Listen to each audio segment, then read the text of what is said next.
Hello everyone, welcome back to another video. If you are new to this channel, my name is Farhan and I help accounting students like you ace their exams. Today we have got a practice question for the topic non-current assets and depreciation. In this question, we will understand how to interpret the given ledger accounts for the motor vehicles at cost account and the accumulated depreciation account. We will also look into the effects on the profit and loss statement and the balance sheet if we fail to record the depreciation expense. And lastly, we'll understand some accounting theories which are involved. So the first question requires us to define the accumulated depreciation. Now let's understand the definition of depreciation expense first. Depreciation is the allocation of the cost of a non-current asset over its useful life. And accumulated depreciation, in simple terms, is the total depreciation, which refers to all the total economic benefits that we have consumed since we started utilizing the asset for the purpose of generating revenue. So every year, as the asset gets used, the depreciation expense gets added up from one year as we move to the next. And therefore, the total depreciation refers to the total economic benefits which the business has consumed to help the business generate more revenue. So the second question here is to state the method that the business is using to depreciate the motor vehicles. Now, we look into the accumulated depreciation of motor vehicles ledger account, and you will see that the depreciation expense for the first financial year ending 31 December 2022 is $24,000. Now, this $24,000 is calculated based on the cost of the asset of $60,000, which we had in the books at 1 January 2022.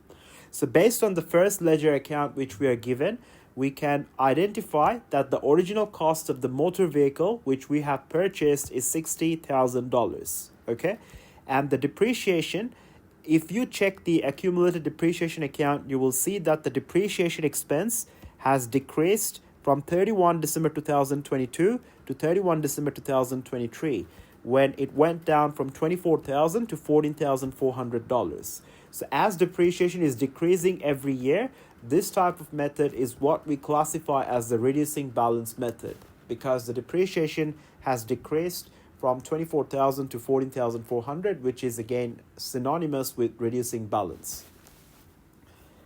So part C asks us to calculate the rate of depreciation that Aina is using to depreciate her motor vehicles. Now, based on the question that we are working with, we understand that we have purchased the asset on the 1st of January 2022 at the beginning of the financial year on credit from IBS for $60,000. So if we had purchased the asset on 1st January 2022, then year one for this asset would be from 1 Jan 2022 until the end of 31st of December 2022.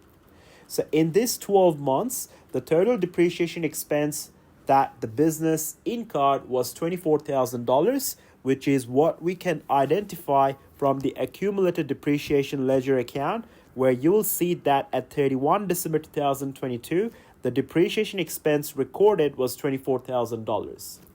So the depreciation rate can now be simply calculated by taking the $24,000 and dividing it with the original cost of $60,000, which is 40%. Now I want to verify this further. So let's calculate the net book value at the end of the financial year, which is on 31 December 2022. Now, the net book value at any given point in time is calculated as the difference between the cost and the accumulated depreciation, which, as we have discussed before, means total depreciation since the asset was purchased. Now, the original cost is $60,000, and the total depreciation that we have got for the first year of usage is $24,000, which gives us a net book value of $36,000 at 31 December 2022. This net book value of $36,000 at 31 December 2022 refers the economic benefits that are still available for consumption by the business to help the business generate more revenue. Now, to calculate the depreciation in the second year using the reducing balance method, we would find the depreciation by multiplying the percentage or the rate with the net book value. Now for the second year, which would have started on 1 Jan 2023 and ended on 31 December 2023, the depreciation can be derived as 40% multiplied with the net book value of $36,000, which gives us $14,400. Now this matches the number exactly that is given to us at 31 December 2023 for the depreciation expense incurred during that year, and that is $14,400. So this further verifies that the method which we are using is the reducing balance method, and also that the rate of depreciation is 40%, which we have verified by deriving the exact numbers as given in the ledger account for the years 2022 and 2023. Let's look into part D. State the effect on the following if Aina did not record depreciation expense for her motor vehicles in 2023. So the first option is to look at the statement of financial performance, which is what we also refer to as the income statement. And the second option is to refer to the statement of financial position, which is also what we refer to as the balance sheet. Now let's start with the income statement. So if the business fails to record the depreciation expense for the motor vehicles in 2023, then that means that the depreciation expense will be understated by $14,400, which means the total expenses reported by the business for the year 2023 will also be understated by $14,400. So if expenses are understated, profits will definitely be overstated by $14,400 due to the inverse relationship between profit and expenses, and profit is determined as the difference between all revenues minus all expenses. What about the statement of financial position or the balance sheet?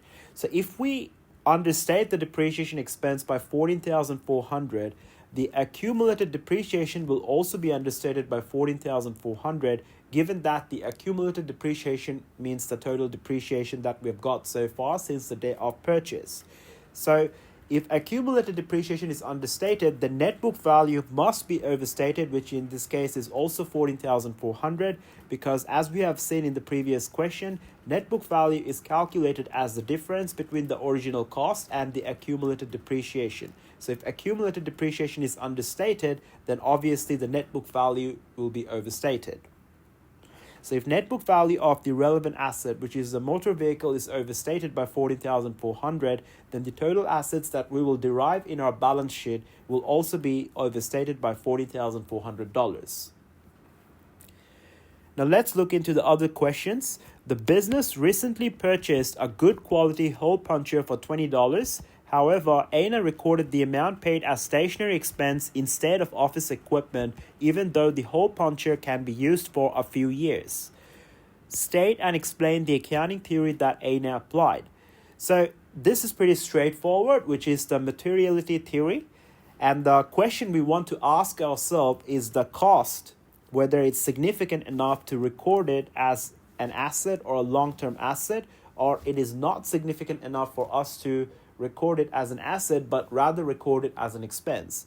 Now, when you think of this $20, which the business had spent for a hole puncher, we understand that this thing can be used for a longer time frame, but the cost is so minimum that it's not wise or important to record it as part of your total assets and show it in your balance sheet, because it would not really change the way investors would make decisions or how our business would function moving forward. It is just a regular stationary expense because it's only $20.